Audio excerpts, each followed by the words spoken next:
इंद्रमणि साहेब की जय। सभी साथियों को हाथ जोड़कर ध्यान लगी बेटा, ठीक है।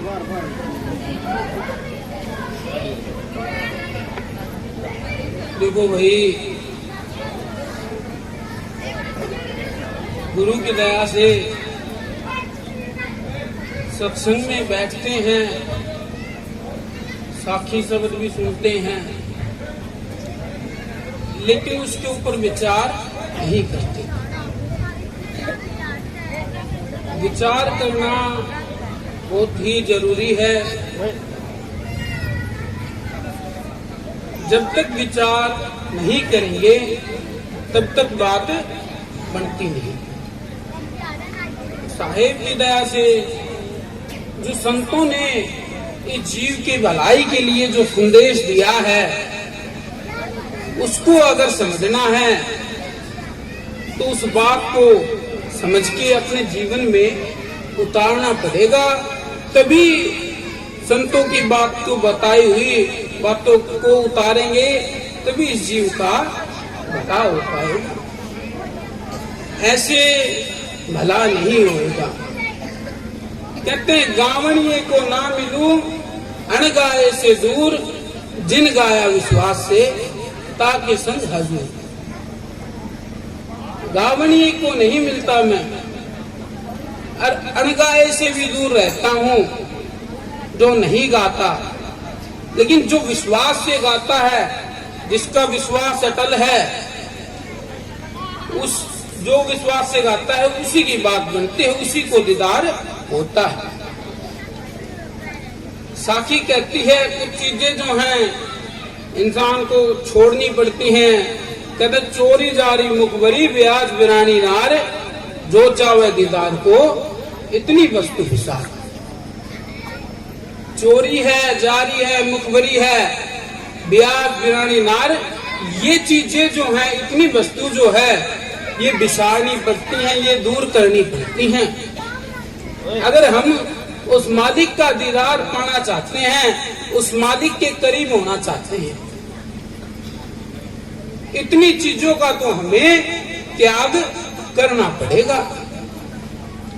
क्योंकि कोई भी चीज हमें पाने के लिए कॉन्सेंट्रेट करना बहुत जरूरी है। आज भौतिक बात में आ जाओ, किसी भी चीज में पढ़ाई लगा लो भी, अगर किसी चीज की तैयारी करते हैं, पढ़ते हैं, अगर कुछ बनना है तो तैयारी करनी पड़ती है। इधर उधर से ध्यान हटाना पड़ता है। जो इंसान जिस चीज की तैयारी करता है उसमें ही ध्यान लगाना पड़ता है। उसकी सूरत जो है वहीं लगी होनी चाहिए, तभी बात बन पाएगी। अगर इधर उधर से ध्यान को बचा के लगाएगा तभी बात बनेगी। जैसे कहते हैं, जैसे नटनी चढ़ी बास पे, नटवा ढोल बजावे जी, और इधर उधर से निगाह बचा के सूरत बास में लावे। जैसे नटवा जो होता है, नटनी जो होती है, वो खेल दिखाते हैं। हम तुमने बहुत सारा खेल देखा होगा। आते हैं, गांव में आते हैं, शहर में आते हैं, हर जगह आते हैं खेल दिखाने वाले। तो क्या करते हैं, एक बांस का जो प्लेटफॉर्म है वो तैयार करते हैं, और जो नटवा जो होता है, जो कलाकार जो होता है, वो ढोलक बजाता है, कुछ गाता है, और जो नटनी जो होती है, जो खेल दिखाती है, वो उस बांस के ऊपर चढ़ जाती है, और उस बांस के ऊपर चढ़ के क्या करते हैं, वो चलती है। अगर देखा जाए तो एक बार में देखने वाला जो है वो सोचेगा ये कार्य कठिन है। कठिन तो है, लेकिन इम्पॉसिबल तो नहीं। ऐसा तो नहीं कि भी नहीं हो सकता, हो तो सकता है। जब वो कर सकते तो कोई और भी कर सकता है। उन्होंने कैसे किया, ये कभी विचार की बात की भाई वो कैसे करते हैं। उन्होंने अपनी सूरत, उन्होंने अपना ध्यान उस बांस के अंदर लगाया है, तो वो उस चीज में क्या हो गए, निपुण हो गए, उस चीज में सफल हो गए। ऐसे ही कोई भी किसी चीज की तैयारी करता है, वो बन जाता, वो कहते हैं कि मैंने इस चीज में ध्यान लगाया। कोई डॉक्टर बनता है, डॉक्टर की पढ़ाई करता है, तो वो उस चीज में ध्यान लगाता है। ऐसे ही जब हम अध्यात्म की बात करते हैं, स्पिरिचुअल की बात करते हैं, तो हमें ध्यान तो लगाना पड़ेगा। सुनने में, देखने में थोड़ा सा मुश्किल लग सकता है, लेकिन ये इतना इम्पॉसिबल काम भी नहीं है कि भी मिलेगा ही नहीं। या फिर कई लोग सोचते हैं कि ये तो ऐसा ही है, मतलब सब बकवासबाजी है, ढोंगबाजी है, क्योंकि कभी विचार नहीं किया। अगर एक नया आदमी, अगर उसने खेल नहीं देखा, कुछ नहीं किया, अगर उसको ये बोल दे कि वो बांस लगा दिया जाए, तू चल के दिखा इसके ऊपर, तो वो क्या कहेगा? नहीं भाई, ये तो हो ही नहीं सकता, क्योंकि उसने कभी प्रयास नहीं किया, ना कभी देखा। तो उसके लिए क्या है? उसके लिए वो काम कभी हो ही नहीं सकता। और जब कोई विचार करता है, जब देखता है, फिर धीरे धीरे वो प्रयास करता रहता है, धीरे धीरे प्रयास करता रहता है, तो वो उस चीज की सिद्धि प्राप्त कर लेता है। ऐसे ही सत्संग है। सत्संग में हम क्यों लगते हैं?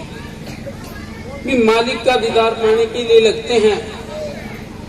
कई बार सोचते हैं, कई बार डिबेट करते हैं, मालिक है या नहीं है, ये है वो है, बहुत सारी बातें करते हैं दूर दूर, लेकिन विचार को ही नहीं करता।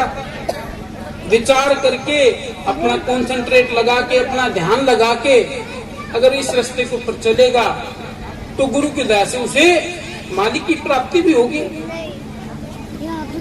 और हुई भी है। आज जो सत्संग में बैठ के आज जो इतिहास गा रहे हैं, जो संतों ने बात बताई है, तो उन्होंने जीव को चेताने के लिए बताया, उन्होंने मिला है तभी तो गा रहे हैं, तभी तो बता रहे हैं। ऐसे ही कोई नहीं बताता। जब उन्होंने उस चीज का अनुभव किया है, उस चीज को समझा है, तभी तो आज वो बता रहे हैं। उनकी बताई हुई बातों को साहिब की दया से सत्संग में इकट्ठे होके हम तुम लोग गाते हैं, सुनते हैं, उनका अनुभव है। ऐसे ही अनुभव तो करने से होता है। अगर हम करेंगे ही नहीं, तो फिर अनुभव भी नहीं होगा। ऐसे ही विचार करना चाहिए, उसी चीज से वो अनुभव हो सकता है। तो गुरु की दया से देखो भाई, साक्षी शब्द जो है क्या समझाने को कोशिश करते हैं।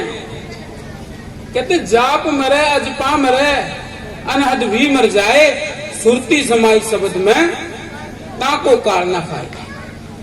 जाप है, अजपा है, अनहद है, ये भी खत्म हो जाएगी। सुरती जो है वो शब्द के अंदर लगानी है। जैसे सुरत उसने लगाई, किसने? नटनी जो है उसने बांस के अंदर सुरत लगाई। कोई पढ़ाई करता है, कोई डॉक्टर बनता है, उसने पढ़ाई में सुरत लगाई अपनी। ऐसे ही अपनी सुरत जो है वो शब्द के अंदर लगानी पड़ेगी। देखो, समझने का तरीका है ये। एक भौतिकवाद है, एक अध्यात्म है, लेकिन तरीका एक जैसा ही है। समझेंगे, समझने के लिए आसानी होगी। अगर भौतिकवाद का सहारा लेंगे, जैसे भौतिकवाद में बहुत सारे कार्य करने के लिए जब सुरत लगाई जाती है, ऐसे ही अध्यात्म में भी अपनी सुरत जो है वो शब्द के अंदर लगाई जाएगी। उस शब्द के अंदर लगेगी तभी बात बनेगी। कहते शब्द गुरु चित चेला। शब्द में गाते भी सुनते हैं, वो शब्द जो है वो गुरु है, चित चेला है। लेकिन बता दिया, लेकिन ये किसने बताया? संतों ने बताया। उन्होंने जीवन में अनुभव किया इस बात का, उन्होंने अनुभव करके वो बात बताई। उनका अनुभव जो है, उन्होंने पूरे जीवन का अनुभव जो है एक साखी में, एक शब्द में बता दिया। अगर आज हमें उतना अनुभव करना पड़े तो उतनी पहले तो कठिनाइयां उठानी पड़ेंगी। क्या वो पॉसिबल है? क्या हमको अपने कामों से ही फुर्सत नहीं मिलती? घर के काम है, कभी ये कर लो वो कर लो, फिर भी कहते हैं कई बार सत्संग ही सुनना ही बड़ा मुश्किल हो जाता है। कहते हैं अब क्या नहीं चलते भाई, अब के ये काम है, अब के वो काम है, ये तो इतना आसान काम है, आया ही नहीं जाता। और अनुभव करना जो उन्होंने संतों ने किया, कहते जनन की पीड़ है भारी, क्या जाने बांझवा नारी, जगत में होती यूं आई, कहें कबीर समझाई। कहते हैं भाई जन्मे की पीड़ तो बहुत भारी है, लेकिन जो बांझ नारी होती है, जिसको बच्चा पैदा नहीं होता, वो उस दर्द से कभी वाकिफ नहीं होती। वो दर्द जो है वो औरत नहीं समझ पाएगी, क्योंकि उसने कभी उस चीज को महसूस नहीं किया। ऐसे ही जो लगन है, शब्द की चोट है, वो कौन महसूस कर सकता है? जिसको लगी हो वो ही महसूस कर पाएगा। और संतों ने बताया है भी जिन जिन को लगी उन्होंने अपने जीवन में क्या क्या किया, क्या अनुभव है। तो साहिब की दया से हमें संतों की वाणी सुनते हैं, बहुत सारा अनुभव होता है, तो हमें उस अनुभव को, उस ज्ञान को अर्जित करना चाहिए, लेना चाहिए। तभी तो ये जो ज्ञान है, यही तो इंसान को उत्तम बनाता है, यही तो सबसे अलग बनाता है। ये ज्ञान जो है, ये जो है, यही फर्क करता है पशु और इंसान के अंदर।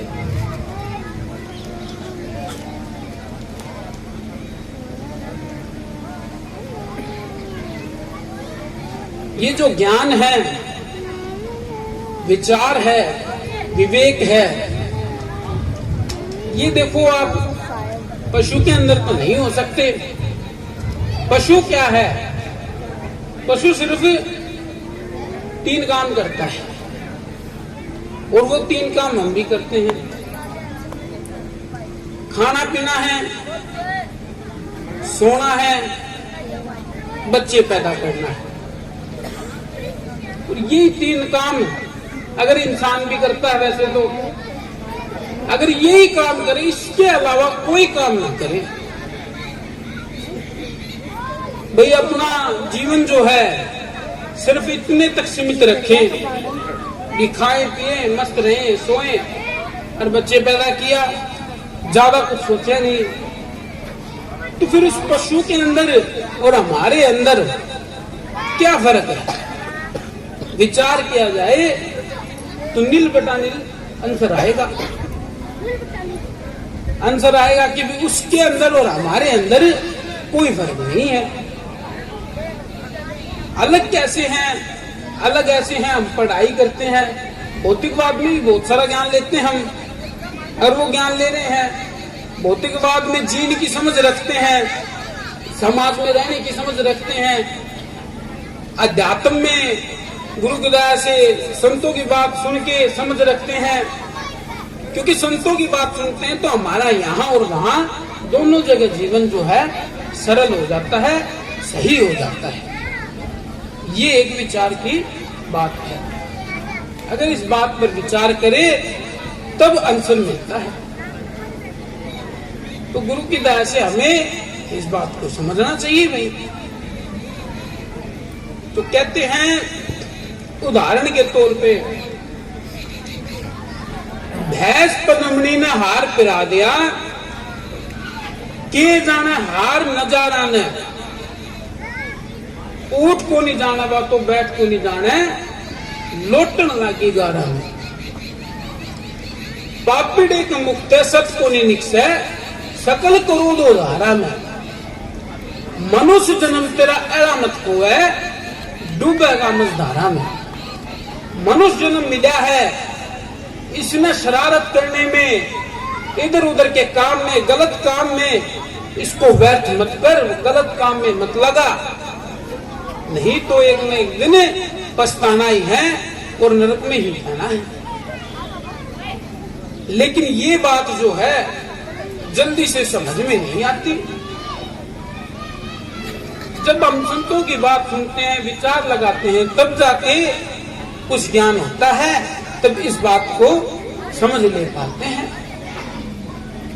जैसे बहस का उदाहरण दिया है, जैसे एक बहस होती है, उसके अंदर विचार की कमी है। अभी जिक्र करा था पशु और इंसान में क्या फर्क है, वो फर्क यहाँ साहिब ने शब्द के द्वारा बताया गया है कि जैसे बहस पर हमने ना आरोप करा दिया, बहुत सुंदर लाखों करोड़ों अच्छी हार हो, हीरो का हार हो, वो पहरा दिया, कीमत से कितनी भी उसकी, भैंस को क्या महसूस होगा? हार पहरा दिया तो भैंस को लगेगा कि उसके गल में जेवड़ी डाल रखी है, उसके गले में बेल डाल रखी है, उसको वो लोग की बेल और हीरो के हार में फर्क पता नहीं, उसे तो वो बंधन लगता है। मूर्ख आदमी के अंदर भी यही बात होती है। उसको अगर सही बात भी समझाओगे तो उसे वो गलती लगेगी, क्योंकि वो विचार नहीं करता। घूम फिर के बात सारी विचार के ऊपर आती है। जो विचार करता, बहस के अंदर विचार नहीं है, तो वो हीरो को हार को भी क्या समझती है? गले का फंदा समझती है।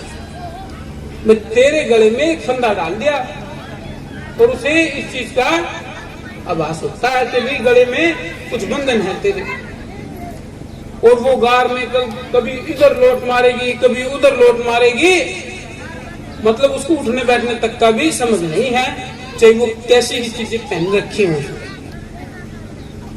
ऐसे ही समझ अगर हमारे अंदर भी नहीं है तो हम भी उन जैसे ही हैं। फिर ये तो सिर्फ हमारे वस्त्र लगाओ, कपड़े लगाओ, ये कपड़े हैं। मेन चीज क्या है? इंसान कर्म है। कर्म जो है उसी से अच्छा इंसान बन पाता है।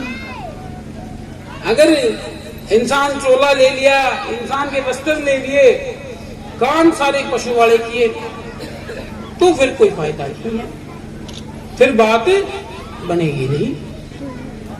तो गुरु की दया से साखी शब्द के ऊपर विचार करना चाहिए, अपना विवेक लगाना चाहिए। विवेक लगा के तभी गुरु को अपनाना चाहिए। जब हम विवेक लगाते हैं तभी हम सच्चे गुरु की पहचान कर पाते हैं। कहते हैं कि भी देखो, बहुत सारे ज्ञान तो कोई भी जैसे कि है, कहते हैं भी एक साखी है, जैसे कि कथनी के बारे में है। कथनी कांची रह गई, करनी करी ना सार, श्रोता वक्ता मर गए, मूर्ख अनंत पार। कथनी जो है वो कांची रह जाती है। कथनी क्या है? जो इंसान बता रहा है, जो कह रहा है मुंह से, इसको कथनी बोलते हैं। वो कच्ची रह गई। कच्ची कैसे रह गई, इस बात का विचार करें। कहते हैं कथनी कांची रहेगी, करनी करी ना साथ। करनी में फर्क है। बातें तो बड़ी अच्छी अच्छी कर ली, कर्म अच्छी नहीं किए। बातें हमारी बहुत बड़ी बड़ी हैं, लेकिन कर्म जो हैं हमारे बड़े नीच हैं। तो उसके फायदा क्या है? वो तो कांची रहनी थी। कथनी कांची रह गई, करनी करी ना सार, श्रोता वक्ता मर गए। श्रोता सुनने वाले, वक्ता बोलने वाले, मूर्ख अनंत पार। कोई गिनती नहीं है। इतने आदिए और इतने जालिए, और आगे भी जाने के लिए तैयार हैं। भी सही बात है, विचार नहीं करोगे तो फिर तो जाना ही है। जिसकी कथनी भी और करनी भी दोनों एक हो, उसके अंदर लेस मात्र फर्क ना हो। कबीर साहेब का ज्ञान बताए, उससे अलग कोई ज्ञान ना बताए। सत्य को माने, सत्य की साधना करे, साधना का मतलब ये नहीं है जो पूजा करना है। कबीर साहिब ने जो बताया उस हिसाब से वही गुरु पक्का है, वही गुरु सच्चा है, और गुरु बगैर ज्ञान होगा नहीं। ये कबीर साहिब ने बताया है, क्योंकि गुरु से ही बात बनती है। क्योंकि ज्ञान तो हमारे अंदर है, लेकिन अभ्यास जो है वो जरूरी है। अभ्यास तो हमें करना पड़ेगा, लेकिन कैसे करना है वो एक भेदी बताएगा, एक गुरु बताएगा। जैसे नटनी का उदाहरण था, अभ्यास तो उसने भी बहुत किया है। एक ही दिन के अंदर वो बांस के ऊपर नहीं चली। उस एक दिन जब हम खेल देखने जाते हैं, वो एक दिन चलती है, वो हमें एक दिन लग रहा है, लेकिन उस एक दिन के लिए उसने 100 दिन मेहनत करी है। पहले चढ़ी है, फिर पड़ी भी है, फिर चढ़ गई, फिर पड़ गई, लेकिन उसकी मेहनत जो है उन्हें 100 दिन मेहनत करके फिर उसका वो एक दिन आया है, क्योंकि अभ्यास किया है। ऐसे ही हमें भी अभ्यास करना पड़ेगा। अभ्यास जो है वो जरूरी है, लेकिन कैसे करना है ये गुरु बताएगा। गुरु का काम है ये बताना, विधि बताना, किस विधि के द्वारा स्मरण करना है, किस विधि के द्वारा अभ्यास करना है। ये अपने आप पता नहीं चलेगा। ज्ञान तो हमारे अंदर है, लेकिन अपने आप उस विधि को नहीं परख पाएंगे।